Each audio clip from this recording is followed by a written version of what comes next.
Hello and welcome back to the Squared Circle with me, David Aloka. And me, Joe Ojala. That's right. Now we are back, fresh off a weekend of boxing. It all went down last night in Atlantic City. I'm talking Jaron Ennis. Brother, talk to me. How did you see that fight?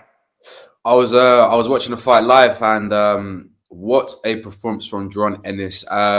I think Stanionis is probably the second best fighter in the 147-pound division, right? So it's 1 versus 2, hence why the Ring magazine was on the line. But the levels between 1 and 2, the golfing class was ridiculous. And you can see on the night, Stanionis, I thought he did well in the first round. I almost saw it like a Bivol Peterbiev type of fight in the first round. And I thought that was going to be the case where Stanionis was on the front foot, trying to close Boots down into the corners, onto the ropes, forcing Boots to fight on the back foot, laterally move out the ring like Bivol did against Peterbiev. And he was doing well. But then Boots Ennis comes out into that second round, and every round after that, just outclassing Stanionis. Head, body work was on point. The footwork was on point. To be fair, his boxing in general that night, he did everything so well, and it's scary to think that he was just moving up the gears, forcing a stoppage on, a TKO technically, from Stanionis. So great performance from Jaron Ennis. I just want to see him become undisputed and move up to 154 pounds, where the real competition is at for Boots. Yeah, no, it was an incredibly surgical performance from him, to be honest with you. His punch selection was A1. Throwing the uppercut was sensational all night, and it was a phenomenal performance. Like I said, I think quite a few people had him winning the fight, ahead of the fight, but not in the absolute dominant fashion in the way in which he did. And it shows the golfing class there. Now, obviously, you had Eddie Hearn after the fight saying that he would like, Boots versus Bud or Bud versus Boots. But I think Eddie really knows that's not happening, because Bud's not interested. Bud's not interested in Boots. But him matching those two names together builds the profile of Boots highly. And Stanionis after the fight told Boots to basically go after all the belts, get them all, go and do it, go and get them all, because he has the skill. He's 27 years of age, and he's just absolutely an electrifying fighter. I know his previous fight before this one, he wasn't too pleased with the way in which it went out, but this one, he really stamped his name and put his name there on the world stage as somebody to as a name to reckon with, a force to be reckoned with. So I'm super looking forward to the future of Boots Ennis, and I know for me, Bud ain't in that future, but who knows? Who knows? Depending on how long Bud stays, and if Ennis moves through the gears and through the weight divisions, maybe at some stage they might end up meeting somewhere in around 160 or something like that. 100%. That would be an amazing fight. Like you said, bro, I just don't see that happening. I just think, you know what? Bud might retire after beating Canelo. I got a feeling. I got a weird feeling he might, if he does beat Canelo, right? Yeah, I see what you see. Yeah. That fight. I got Canelo for the fight, by the way. I don't know why I said. Yeah, I know you do, but then you see what you just said there. It's yeah. No, it's because I'm used to Terence Crawford doing what Terence Crawford does, right? That's why I said it. But when you think of Terence Crawford, you think win, you think domination, you think all that. Then I forget it's against Canelo. At 168. But yeah, no, I do think Boots should probably unify at 147. I like him to unify. Look, if I'm Boots Ennis, I think, because if I can get these fights, it's been a tough I suppose journey of negotiating to get these fights, and finally he did get unification. But if I'm Boots, I'll try and get the rest, Brian Norman Jr., Barrios. I think those are easy wins, to be fair, especially what he did to Stanionis. So I'll try and unify and move up to 154. For me personally, I would love to see Virgil Ortiz. I think that's a great fight. I think that's probably the big fight for Jaron Ennis. Marcy fight. Yeah, that's the Marcy fight. Yeah, do you know what I'm trying to say? I think that's the fight for Jaron Ennis to elevate himself to probably pound for pound status, right? Because I know Eddie Hearn said this guy's a pound for pound fire. He needs to get into the pound for pound top 10. Look, I understand he definitely is pound for pound quality. And in my opinion, I do think within the next maybe 2 to 3, 4 years, he'll be number one, or near it, or 1 to 3, anywhere near that. But right, but I do think that fighting people like Virgil Ortiz gives him more of a shout than being the champions at 147. And I know people think, Joe, how can you say that? He's become undisputed at 147. But look, the competition is very stale at 147. Whereas 154, in my opinion, is probably one of the most heated divisions out there.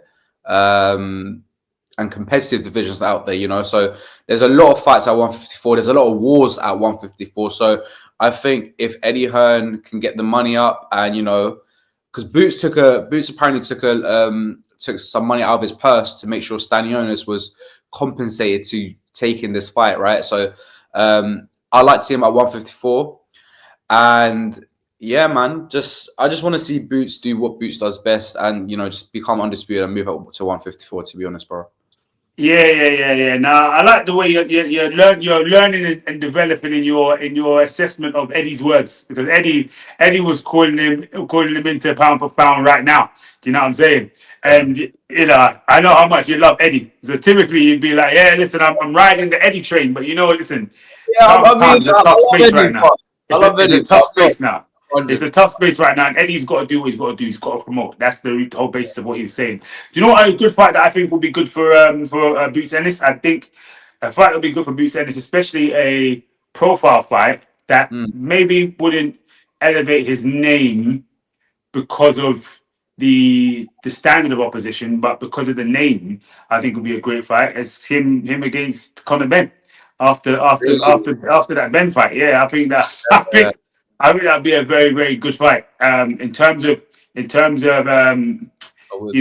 star power and star quality and establishing himself as a household name, even more so with a name that is more household. So I think that would be a great fight for him, and something that I think I could see Matchroom trying to make either next or down the line, depending on what happens with that Fatal Fury fight. Although I'm sure that fight has a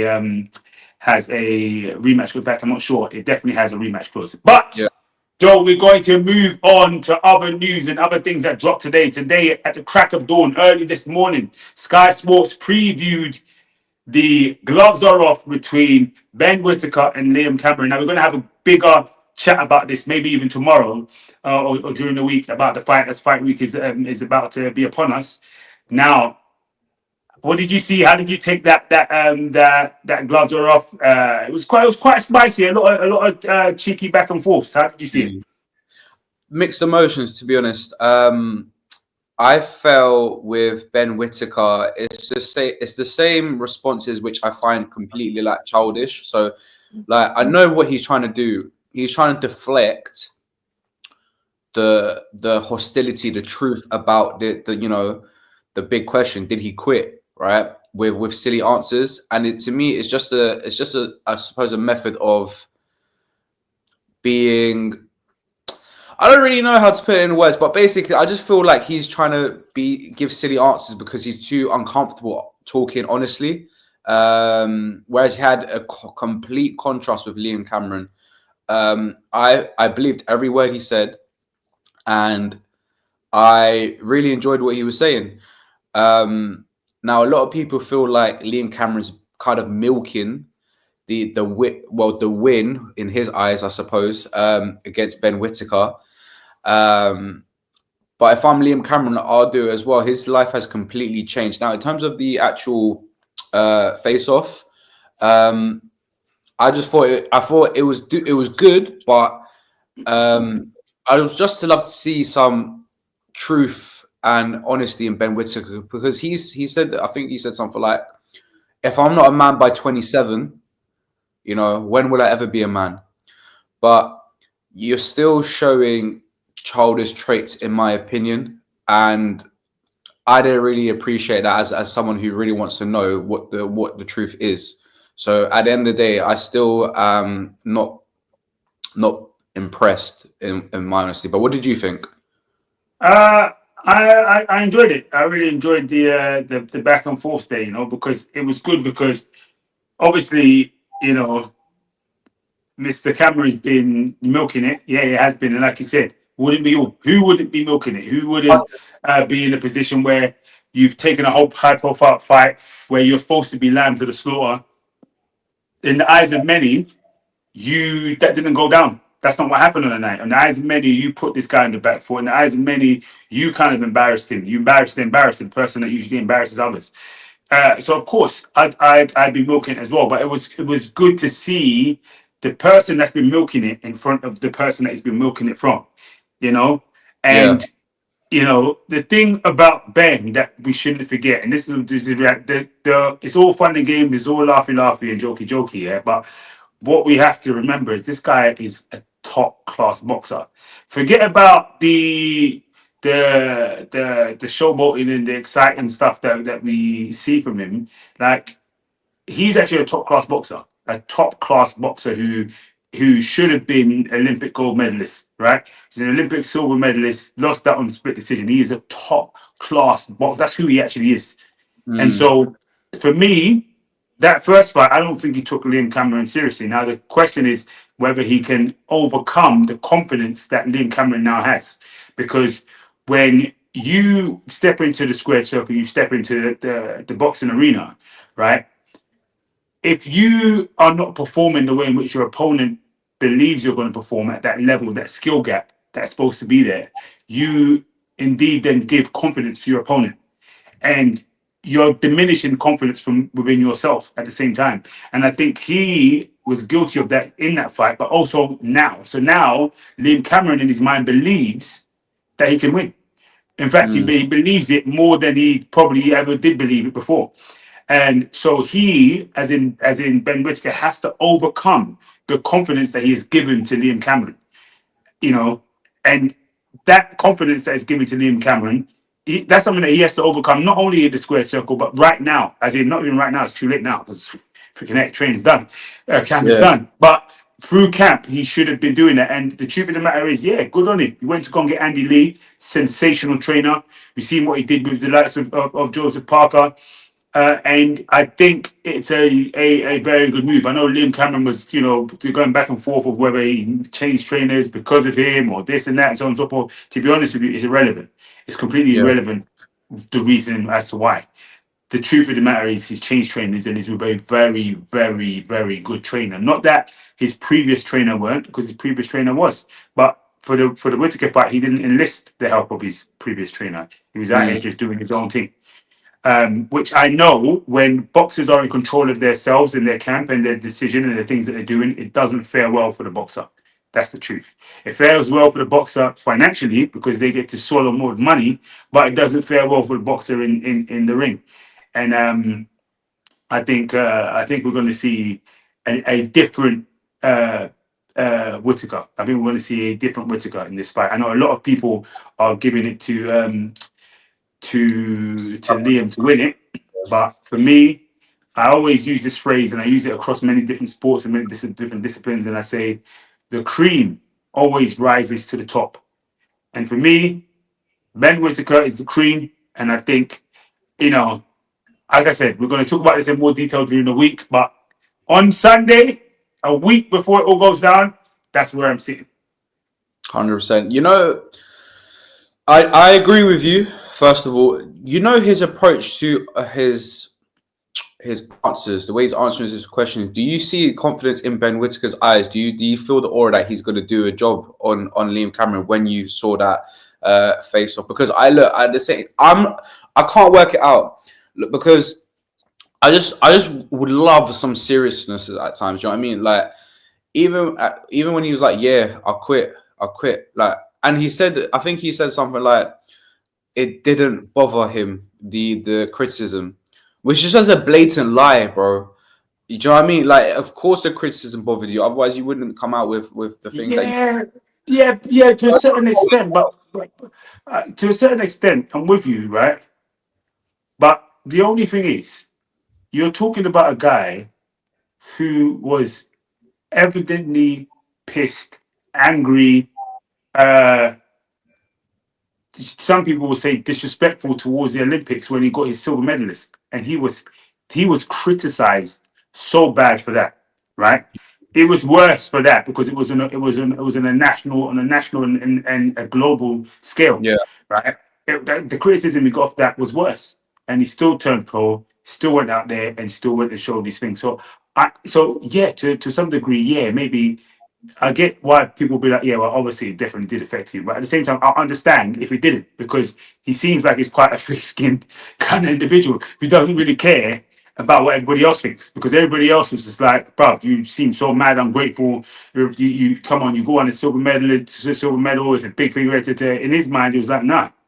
And and he received so much backlash and criticism for that.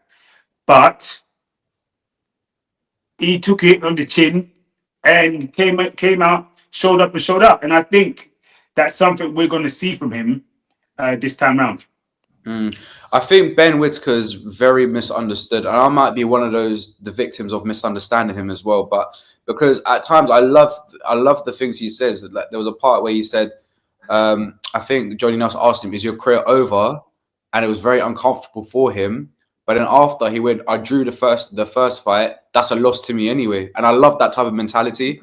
So it's like it's just a mix of feelings when I have towards Ben Whittaker in terms of his. I suppose his approach to building up fights, right, and going into fights, because at times I think he's arrogant, but then he denies him being arrogant. But it's like you have to be arrogant in the sport if you want to believe you're the best, and the stuff that you do in the ring, outside the ring, kind of contradicts what you say. But I hope Ben Whittaker does win for the sake of British boxing, and I love Liam Cameron. I love his what he's gone through in terms of how he's persevered and defeated his demons. Crazy story. It's a film worthy type of story with Liam Cameron. So fair play to you. And in terms of milking that draw, you said it earlier, we'd all do the same thing, bro. I'd milk even worse. I'd make t-shirts. I'd make t-shirts instead, bro. I'd make t-shirts. I send all to Sheffield, go to Warsaw, be like, yo, you want this, bro? And just sell it all, flog it. I'll do merch, everything. So he's doing the bare minimum in my opinion, but fair play to him. And I just hope, in my opinion, when he does lose to Ben Whittaker, he gets those great opportunities and we see more of him after. What did you think of the little egg scenario at the end when Ben Whittaker pulled the egg out? I thought I was so I don't really get it. I thought it was cringe. I'll be real. Yeah, it was cringy still. I can't lie. It was. But Ben does a lot of things that are cringy in it. So it's just like there's kind of few things they didn't edit, but I think it's just part and parcel of who he is. Like I just find, there's some things about him that's a little bit cringy. But you know what I'm saying? I'm super looking forward to it. I'm looking forward to the build up this week. I'm looking forward to everything that's going to be said across different areas of the boxing media, and I'm looking forward to covering all of that with you on the Squared Circle. It's going to be sensational. But guys, let us know what you've thought about both the fight and the gloves are off. If you haven't seen it, make sure you head over there and see it. Make sure you click that subscribe button. Make sure you click the like button and drop us a comment in the comments below. I've been David Loka. And I've been Joe Ojala. You've been watching the Squared Circle, and we'll see you again next time. See you later, guys.